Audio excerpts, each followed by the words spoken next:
अस्सलाम वालेकुम नादरीन, आप यूट्यूब चैनल देख रहे हैं। मैं इमरान खान हूँ। नादरीन, आज़ाद कश्मीर में दवाइयों की, खुराक की और तेल की किल्लत हो रही है। इस हवाले से एक वीडियो है, मैंने अभी देखी। मैं वो वीडियो आपको भी दिखाता हूँ, आपके साथ शेयर करता हूँ। आप देखें, आपको आइडिया हो जाएगा किस तरीके से ज़्यादती की जा रही है आज़ाद कश्मीर में। क्योंकि जब BBC ने इसको रिपोर्ट किया तो पाकिस्तान की हुकूमत ने, चाहे वो PMLN की और पीपल्स पार्टी की वफाकी हुकूमत है, चाहे वो पीपल्स पार्टी की आज़ाद कश्मीर की हुकूमत है, वो दोनों ने मिलकर ये कहा जी कि ये BBC की रिपोर्टिंग गलत है। अब मैं आपको सबूत दिखाता हूँ, बहुत सारे सबूत मौजूद हैं, लेकिन सिर्फ एक नौजवान की बनाई हुई वीडियो ये ज़रा आप देखिए और सुनिए कि इस वीडियो में क्या हो रहा है। भाईजान, ये ट्रक क्यों खड़े हैं? जाने नहीं दे रहे। कौन नहीं जाने दे रहे? पंजाब पुलिस नहीं जाने दे रही। क्या कह रहे हैं? बंद करो खाना पीना। अच्छा, क्या कह रहे हैं? उनका खाना पीना बंद करो, कश्मीरियों का बंद करो। ओहो भाई, ये अभी हम मरी से जा रहे हैं मुजफ्फराबाद की तरफ। जितना भी राशन आजाद जम्मू कश्मीर की तरफ जा रहा था, यहाँ पे पंजाब पुलिस ने ट्रक रोके हैं। ये देखें, ये राशन के साथ लोड हैं। ये आजाद जम्मू कश्मीर में जाने नहीं दे रही। ये नौजवान जो वहाँ से गुजर रहे थे, उन्होंने ये वीडियो बना के सोशल मीडिया पर डाली है और ये वीडियो भी सर्कुलेट कर रही है। और बहुत सारी वीडियोज़ हैं, कुछ मुझे भी लोगों ने भेजी हैं। तो अब आप अंदाज़ा करें कि ये क्या रियासत के करने का काम है कि तेल बंद कर दो, दवाइयाँ बंद कर दो, खुराक बंद कर दो। इससे क्या मोहब्बत पैदा होगी? इससे तो शदीद नफ़रत पैदा होगी। इससे तो ये लोग आपसे नफ़रत करेंगे। वहाँ ख़वातीन हैं, बच्चे हैं, बुज़ुर्ग हैं, बहुत सारे बीमार हैं, उन्हें दवाइयाँ चाहिए, बहुत सारे लोगों को खाना पीना चाहिए। आप क्या चाह रहे हैं कि अवामी एक्शन कमेटी के ऊपर वहाँ के अवाम गोली चला दें और ये आपस में लड़ पड़े वहाँ के अवाम? या आप खुद अब गोली नहीं चलाना चाहते, खाना जंगी करवाना चाहते हैं? यानी खुराक की किल्लत तो गज़ा में पैदा की जाती है। ये चीज़ें तो मकबूजा कश्मीर में भी हमने नहीं सुनी कि वहाँ पे खुराक ही बंद कर दी लोगों की। ये बहुत अफसोसनाक है। इसको जितनी जल्दी ख़त्म करें उतना बेहतर है। अफसार आलम समेत और उनके अलावा कई जर्नैलों का जो पैगाम लाने वाले जो सहाफ़ी हैं, जो फारवर्ड एज रिसीव कर देते हैं, जैसे ही मिलता है वैसे ही उसको पैगाम को फारवर्ड करते हैं। उन टाउटों ने बहुत सारी चीज़ें क्लियर कर दी हैं, जिनमें 3 मेन चीज़ें हैं। ये याद रखें, आज़ाद कश्मीर के तमाम लोग, मिलिट्री एस्टेब्लिशमेंट ने 3 चीज़ों के हवाले से बड़ा क्लियर पैगाम पहुंचा दिया है। ये पैगाम आप सुन लीजिए। नंबर 1, उन्होंने कहा जी कि कलअदमी रखा जाएगा अवामी जॉइंट एक्शन कमेटी को। ये कलअदमी रहेगी, ये फैसला एस्टेब्लिशमेंट ने कर दिया। नंबर 2, ख्वाजा महरान, शौकत नवाज मीर, उमर नज़ीर कश्मीरी और सरदार अमान से कोई बातचीत नहीं की जाएगी। उनके तो मैंने आपको पहले ही बताया कि डेथ वारंट ही उनके साइन कर दिए गए हैं और इनमें से एक पर गोली भी चल चुकी है। यानी जो अब तक सामने आया उस पर गोली भी चला दी गई थी और वो जो उमर नज़ीर कश्मीरी हैं वो अभी भी ज़ख्मी है। और नंबर 3 ये है कि मुतालबा तस्लीम नहीं किए जाएंगे। ख़ास तौर पे जो 12 मुहाजिरीन की नशिस्तों वाला मुतालबा है वो तो बिल्कुल तस्लीम नहीं किया जाएगा। और अगर कोई तब्दील करना चाहता है स्टेटस को तो वो फिर 2/3 अक्सरियत के साथ, पहले वो अपनी हुकूमत बनाए, फिर 2/3 अक्सरियत के साथ 12 नशिस्तें मुहाजिरीन की ख़त्म करे। अब बड़ी दिलचस्प बात यह है कि जब भी किसी ने 2/3 अक्सरियत हासिल करनी है तो ये 12 नशिस्तें उसको चाहिए होंगी। इन 12 नशिस्तों के बगैर तो नामुमकिनात में से है कि किसी के पास 2/3 अक्सरियत आ जाए। अब अगर एक पॉलिटिकल पार्टी हुकूमत बना लेती है तो ये 12 नशिस्तें अपने पास रख लेती है एस्टेब्लिशमेंट, तो वो कभी भी आइन में तरमीम नहीं कर पाएगी, तब्दीली नहीं ले पाएगी, 2/3 अक्सरियत पूरी नहीं होती। और ये 12 लोग अपनी सीटें हमेशा के लिए ख़त्म तो नहीं करेंगे, ये नहीं चाहेंगे कभी भी ऐसा हो। लिहाजा बड़ा बंदोबस्त किया है एस्टेब्लिशमेंट ने।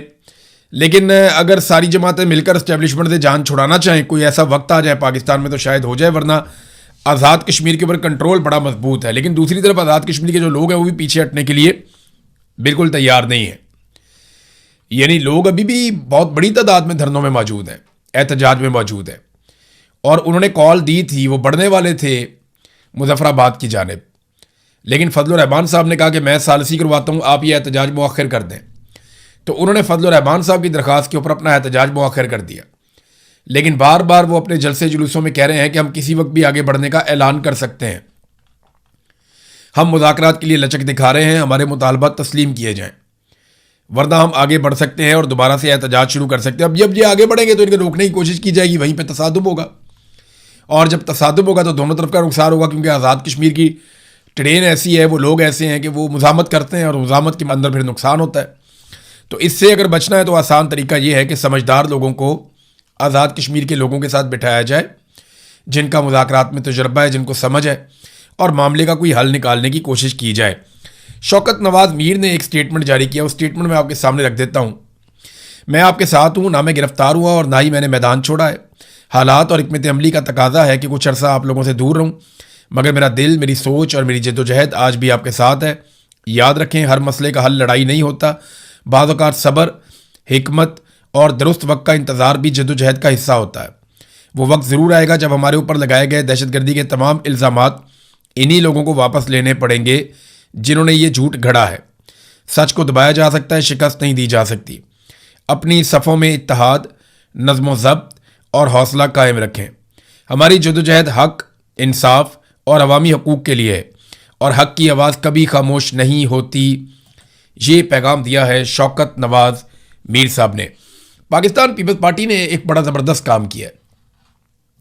बिलावल करता यह है कि वो कौमी असम्बली में जाता है और जाके या कहीं पे अगर स्टेटमेंट देता है तो वहाँ पे बिलावल या पाकिस्तान पीपल्स पार्टी के लोग वो आज़ाद कश्मीर में जो कुछ भी होता है या हो रहा है इसका मलबा वफाकी हुकूमत पे डाल देते हैं कि शहबाज शरीफ के वज़रा ये कर रहे हैं, ख्वाजा आसिफ ने ये वाला स्टेटमेंट क्यों दिया, ख्वाजा आसिफ ने क्यों कहा कि रावला कोट के लोग कश्मीरी नहीं हैं।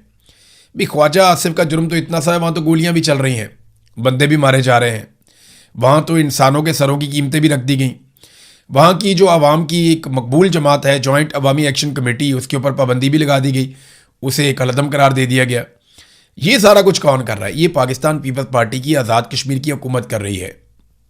फैसल राठौर उस हुकूमत का वज़ीर आज़म है।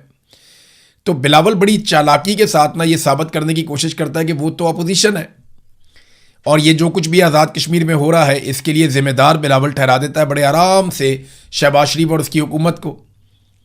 लेकिन असल में इसके लिए जो बड़ा ज़िम्मेदार है वो बिलावल खुद है, क्योंकि बिलावल पीपल्स पार्टी है और पीपल्स पार्टी की आज़ाद कश्मीर में इस वक्त जाली हुकूमत है और वो वहाँ जालसाजी के साथ वो तमाम इकदाम कर रहे हैं, चाहे वो उनके रहनुमाओं के सरों के ऊपर इनामात रखना हो, चाहे उस जमात को कलअदम करार देना हो, चाहे फोर्सेस को दावत देकर आज़ाद कश्मीर में बुलाना हो, चाहे बार बार क्रैकडाउन करना हो, गोली चलानी हो। इन तमाम फैसलों के पीछे जो एक फोर्स खड़ी है वो पाकिस्तान पीपल्स पार्टी है। लिहाजा भी इस फैक्टर को नज़रअंदाज नहीं कर सकते। नाज़रीन, एक नया चूरन पाकिस्तान में बेचने की कोशिश की जा रही है। आने वाले दिनों में बड़ी शद और मद के साथ ये चूरन बेचा जाएगा। एक तो ये साबित करने की कुछ टाउट्स कोशिश कर रहे हैं कि आसिम मुनीर बहुत जमहूरी है, यानी आसिम मुनीर शहबाज शरीफ को स्पेस देते हैं, वो बहुत जमहूरी है। तो ऐसा बिल्कुल नहीं है।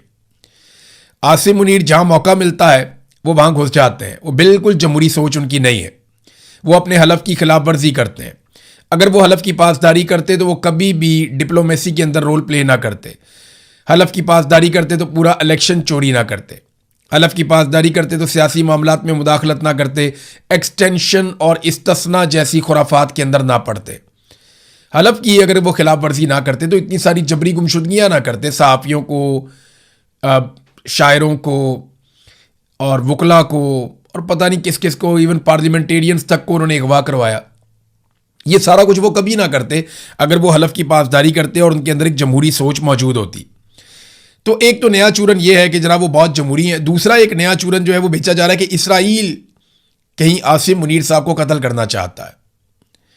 यानी ये अब खबरें चलना शुरू हो गई हैं, हल्की हल्की इसके ऊपर लोगों ने बातचीत शुरू कर दी है। बाहर से भी एक दो सोर्सेज हैं जिनसे खबर दिलवा दी गई है कि जनाब इसराइल आसिम मुनीर को कत्ल करना चाहता है और उसके लिए कोई बड़ा बारीक वारदात हो रही है। नहीं, ऐसा नहीं है। इसराइल को आज तक पाकिस्तान में अगर कोई हुक्मरान सबसे ज़्यादा सूट किया है तो वो आसिम मुनीर है। मैं आपको वजह बताता हूँ कैसे। आसिम मुनीर साहब पाकिस्तान के वो वाहिद हुक्मरान हैं जिनके दौर में इसराइल के खिलाफ एहतजाज करने वालों पे गोली चली है। आसिम मुनीर साहब पाकिस्तान की तारीख में वो वाहिद हुक्मरान हैं जिनके दौर में इसराइल के ऊपर या उसके मंसूबों के खिलाफ आप एहतजाज करने निकलें तो आपको गिरफ्तार किया जाता है, आप पे गोली चलाई जाती है, आपके ऊपर सख्ती की जाती है, आप पर छापे मारे जाते हैं, आप पर क्रैकडाउन किया जाता है। पहली मरतबा ऐसा हुआ कि आप फ़लस्तीन का झंडा पाकिस्तान में नहीं उठा सकते, आप जब उठाएंगे तो उसके ऊपर रद्द अमल आएगा। ये सिर्फ आसिम मुनीर साहब के दौर में हुआ। आप फ़लस्तीनियों के हक़ में अगर निकलना चाहें तो आपको कुचल दिया जाएगा। ये सिर्फ आसिम मुनीर साहब के दौर में हुआ। तो इसराइल के अखबारात भी ये लिखते रहे हैं, बहुत सारे लोग ये तज्जिया भी करते रहे हैं कि आसिम मुनीर साहब ज़्यादा फ्लेक्सिबल हैं इसराइल के मामले में पाकिस्तान के बाकी हुक्मरानों की निस्बत, और उन्होंने जो डिलीवर किया है वो इससे पहले कोई नहीं कर पाया। यानी अब आप इसराइल के खिलाफ एहतजाज नहीं कर सकते, आप फ़लस्तीन के हक़ में नहीं निकल सकते, हत्ता कि आप फ़लस्तीन का झंडा भी नहीं उठा सकते। आपको कुट पड़ेगी या आपको गिरफ्तार कर लिया जाएगा, जबरी तौर पे लापता भी कर सकते हैं और कत्ल भी कर सकते हैं। पाकिस्तान में ये सब कुछ हुआ। तो ये जो नया चूरन बेचा गया कि जनाब आसिम मुनीर साहब को इसराइल कत्ल करना चाहता है, मेरे ख्याल में ये गलत है। जो दुरुस्त चीज़ है वो ये है कि जितनी जल्दी आसिम मुनीर साहब खुद को इन सियासी मामलात से अलग कर लेंगे ना, अपने आप को और अपने इदारे को इन सियासी मामलात से जितना दूर ले जा सकते हैं, जितनी जल्दी ले जाएंगे उतना पाकिस्तान के लिए बेहतर है। वरना ये काम होना तो ज़रूर है, आज नहीं तो कल हो जाएगा, लेकिन इसमें नुकसान काफ़ी ज़्यादा हो जाएगा। नाज़रीन, नेतन्याहू के लिए बड़ी मुसीबत बन गई है और नेतन्याहू पर अदालत में केसेस है। नंबर एक देखें, वो बहुत सारी चीज़ें इकट्ठी होकर आ गई। नंबर एक, उस पर अदालत के अंदर केसेस चल रहे हैं और वो बिल्कुल आखिरी मराहिल में दाखिल हो चुके हैं। नंबर दो, ईरान से बदतरीन शिकस्त हो चुकी है, क्योंकि इस रीजन में एक ही मुल्क था जिसने टक्कर देनी थी इसराइल को, और उन्हीं के लिए तैयारी थी इसराइल की सारी। और वो ये हमेशा से बताते थे कि ईरान से हम बहुत ताकतवर हैं, लेकिन ईरान ने जिस तरह मुकाबला किया वो शिकस्त अब नेतन्याहू के खाते पड़ गई। नंबर तीन, ट्रंप का रवैया काफ़ी बदलता जा रहा है। ट्रंप जो है वो ईरान के साथ जो डील है उसको ज़्यादा इंपॉर्टेंस दे रहे हैं नेतन्याहू से ताल्लुकात से भी। यानी जो नेतन्याहू से ताल्लुकात हैं उससे ज़्यादा ट्रंप इंपॉर्टेंस दे रहे हैं ईरान के साथ जो मुआहदा हो रहा है उसको। तो ये भी एक नेतन्याहू के लिए बहुत परेशानी वाली बात है और सियासी नाकामी है बहुत बड़े पैमाने पर कि अब अगर इलेक्शन होते हैं तो नेतन्याहू की पोजीशन बड़ी कमज़ोर हो सकती है। नाज़रीन, डोनाल्ड ट्रंप के लिए भी जो मिनाब स्कूल वाला इंसिडेंट है वो एक मुसीबत बन गया है, क्योंकि वहाँ पे 168 तालिबात जाम बहक हुई थी मिनाब स्कूल वाले वाक़े में। अब डोनाल्ड ट्रंप से ये सवालात पूछे जाते हैं तो उनके पास जवाब कोई नहीं होता। तो इस मरतबा डोनाल्ड ट्रंप ने जो जवाब दिया वो बड़ा घुमा घुमा के जवाब दिया। उसने हर तरह से बचने की कोशिश की, जनाब मैं नहीं जानता कौन जिम्मेदार है, इसका तो तयन होना बाकी है, मैंने भी रिपोर्ट देखी नहीं है, हवा में बहुत सारे मिसाइल थे, सब लोग मिसाइल चला रहे थे, पता नहीं किसका मिसाइल जाकर लग गया, मुझे नहीं लगता कि वो अमेरिका का मिसाइल था जो जाकर स्कूल के अंदर लगा। देखें, ये रिस्पॉन्सिबिलिटी किसी को तो लेनी पड़ेगी। ईरान ने इसकी मुकम्मल तहकीकात करवाई हैं और आलमी इदारों को उसने ऑफ़र भी किया कि जो आकर देखना चाहता है, जो चाहिए हम देते हैं। अब मिनाब स्कूल के अंदर 168 बच्चियां शहीद हुई हैं। ये इतना बड़ा इंसिडेंट है कि इसने पूरी दुनिया को हिलाकर रख दिया है। आज अगर डोनाल्ड ट्रंप इक़्तिदार में है तो शायद उसके खिलाफ कुछ ना हो सके, लेकिन कल जब डोनाल्ड ट्रंप इक़्तिदार में नहीं होगा तो उसे इस चीज़ का सामना तो करना पड़ेगा, क्योंकि उसके फैसले के बाद ये अटैक किया गया और आर्मी चीफ तो हटा दिया गया है। जिसके दौर में ये अटैक हुआ था वो तो डोनाल्ड ट्रंप की हुकूमत ने, उसके वज़ीर दिफा ने, पीट हेग्सेथ ने खुद ही आर्मी चीफ हटा दिया, 10 के करीब जर्नैल और भी हटा दिए। तो पीट हेग्सेथ जो है वो एक के बाद एक जर्नैल अमेरिका में तब्दील कर देता है, वो पूछता भी नहीं है उससे कितना ताकतवर है अमेरिका का वज़ीर दिफा। और एक हमारा वज़ीर दिफा है जिसकी ये हैसियत है कि उसको कोई भी फ़ोन करके डांट देता है और उससे ट्वीट डिलीट करवा देता है। ये बड़ा अनफॉर्चुनेट है। वज़ीर दिफा की इतना थोड़ा बहुत हौसला हिम्मत तो होनी चाहिए, लेकिन पाकिस्तान में ऐसा सच है नहीं। नाज़रीन, मिनाब स्कूल का वाक़या जो है वो अब डोनाल्ड ट्रंप के सामने आस्ता आस्ता आना शुरू हो गया। चंद चीज़ें जिनका डोनाल्ड ट्रंप को आने वाले इंतखाबात में सामना करना पड़ेगा, क्योंकि मिड टर्म इलेक्शन नवंबर में अमेरिका में आएंगे। अगर डोनाल्ड ट्रंप ये इलेक्शन हार जाता है तो उसके पास अक्सरियत नहीं रहेगी, फिर डोनाल्ड ट्रंप को इम्पीच किया जाएगा। ये डोनाल्ड ट्रंप खुद कह चुके हैं कि अगर मैं मिड टर्म इलेक्शन हार गया तो 100% मुझे इम्पीच किया जाएगा। और अगर डोनाल्ड ट्रंप को इम्पीच किया जाता है या उसका मुआखजा किया जाता है तो रवायत तो यही है कि डोनाल्ड ट्रंप को पीछे हटना पड़ेगा। अब देखते हैं डोनाल्ड ट्रंप रवायत पूरी करते हैं या कंटिन्यू करते हैं, लेकिन वो एक इंतहाई कमज़ोर सदर होगा जो किसी किस्म की कोई कानून साजी नहीं कर पाएगा, किसी किस्म का कोई फैसला नहीं कर पाएगा अगर वो नवंबर का इलेक्शन हार जाता है। तो ये डोनाल्ड ट्रंप की इस वक्त सिचुएशन है। डोनाल्ड ट्रंप को जो सामना करना पड़ेगा, नंबर एक तो वो एप्स्टीन फाइल, ये सारा मामला अभी फाइलें तैयार हैं, एक एक चीज़ निकाली गई है, एक एक चीज़ की वीडियोस और डॉक्यूमेंट्रीज बन रही हैं और ये तमाम चीज़ें तैयार हो जाएंगी अगस्त और सितंबर तक। सितंबर अक्टूबर में ये पूरी कंपेन एक लॉन्च की जाएगी और नवंबर में डोनाल्ड ट्रंप को इलेक्शन में शिकस्त दे दी जाएगी। जो प्लानिंग है डोनाल्ड ट्रंप के मुखालिफिन की वो है। तो एक तो एप्स्टीन फाइल का मामला है, दूसरा डोनाल्ड ट्रंप ने जो ईरान के साथ लड़ाई लड़ी, बेवकूफ़ाना किस्म की एक शिकस्त अमेरिका को दिलवाई, अमेरिका के तमाम फौजी अड्डों को बहुत बड़ा नुकसान पहुंचा। अब वो कह रहे हैं कि 87 अरब डॉलर, 87 बिलियन US डॉलर्स वो दिए जाएं, वो कांग्रेस हवाले करे पार्लियामेंट, पेंटागन के, ताकि वो अपना नुकसान पूरा करें। अब ये भी डोनाल्ड ट्रंप ने ही कहा और बाकायदा पेंटागन ने इसकी डिमांड भी की।